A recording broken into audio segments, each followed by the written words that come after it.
America, we love our cars, but they're just about the most dangerous place we can be.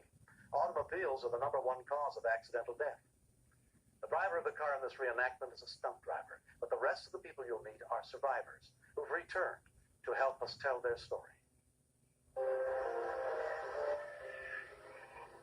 On March 23rd, 1987, at about 2 a.m., a white sedan came tearing down a highway in suburban Maryland, driving erratically as fast as 95 miles an hour.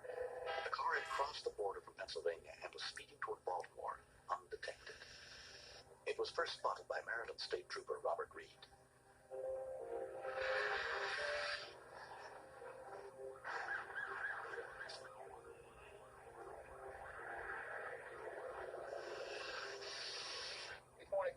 I'm unable to take that assignment. I'll be in pursuit of a vehicle. I knew the vehicle was going 90 miles an hour, so I had to go faster than that to intercept the vehicle. I kept my position for approximately a mile. I thought possibly the driver couldn't see my vehicle, so I proceeded to pull up alongside the vehicle. I observed a female. She seemed to be oblivious to everything going on around her, and the only thing on her mind was driving that vehicle at that speed. I attempted a couple times to get her attention, and she never looked my way. She just stared straight ahead and kept driving the car. I realized I was not in a safe position, so I fell back. B-24, Waterloo, Channel 1. F4 J15, B-24 has a 1080 on Channel 1. He's westbound 70 at the 71-mile mark. I overheard the conversation, but the high-speed chase proceeded in my direction. Undercover Maryland Police Sergeant Ken Pollock was 30 miles in front of the speeding car, headed in the opposite direction. I pulled onto the shoulder of the road just to monitor at that particular time. The only other officer anywhere in the area was Trooper William Wood, just a few miles ahead. He pulled into a construction zone to wait for the runaway car. As she got into the construction, Trooper Wood was trying to stay in front of her to slow her down, to give me the chance to get up behind her, and then hopefully we could get her slowed down enough to where we could get her off the roadway without striking any other vehicles. It's a technique we commonly call the rolling roadblock.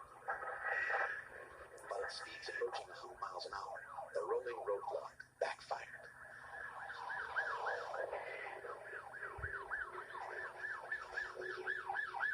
The white sedan crossed the median and drove head-on into traffic.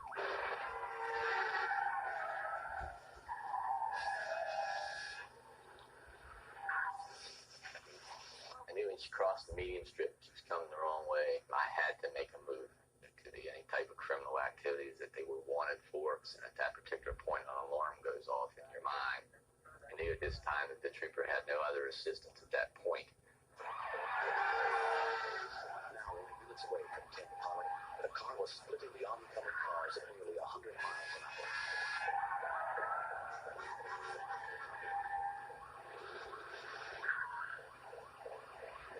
Ken's first plan was to drive alongside the other cars and motion them off the highway to the safety of the shoulder.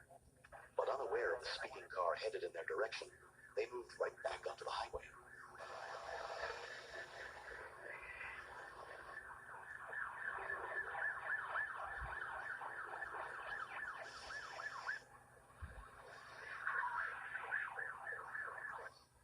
Plan B was to start stopping all the vehicles to get them away from the cars up on the embankment, knowing all the time that I had approximately 2 to 3 minutes or maybe even 4 tops to do this.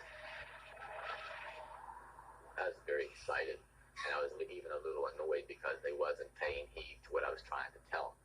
Here I am, with a 4-day growth from beard and long scruffy hair and a Dallas shirt. I probably wouldn't have stopped for him either.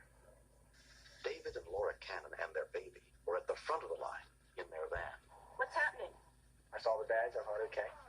I figured there was an accident or something that was happening. The only thing that was going through my head was, I have to stop this somehow. As the car reached the open highway, it began accelerating. The speeding car was closing on me faster than I thought it was closing on me. And I seen that the cannon van was still occupied. I knew there was only one thing I had to do at that point to shield them from being hit. And all of a sudden I looked up and saw the car coming. She looked like she was on a suicide mission.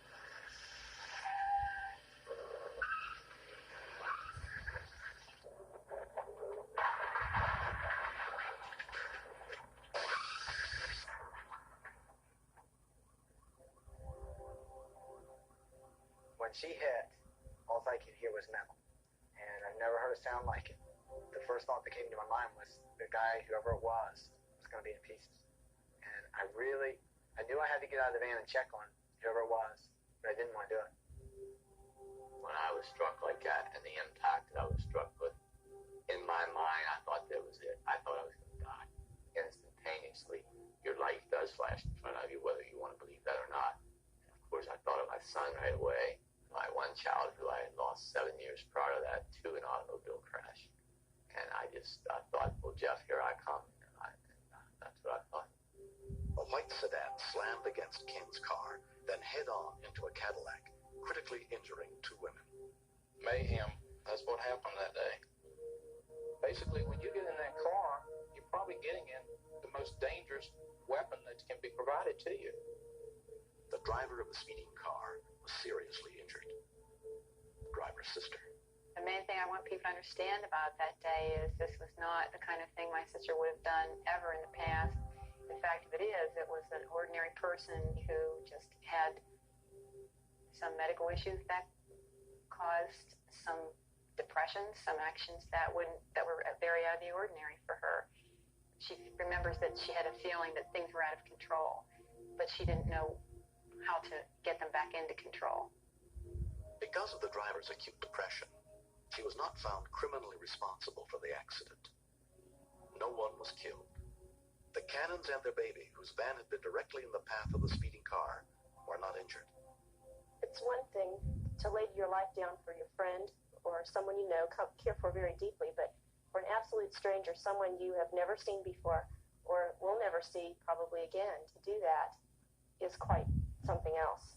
Ken Pollock was a hero, but the impact of the white sedan broke his nose, gave him permanent back problems and a long-term concussion. I would say that definitely the accident has ended my career with Maryland State Police. It really does upset me, because that's the only thing I ever loved to do. I was doing something that I knew that had to be done. He will retire this year after 20 years as a cop.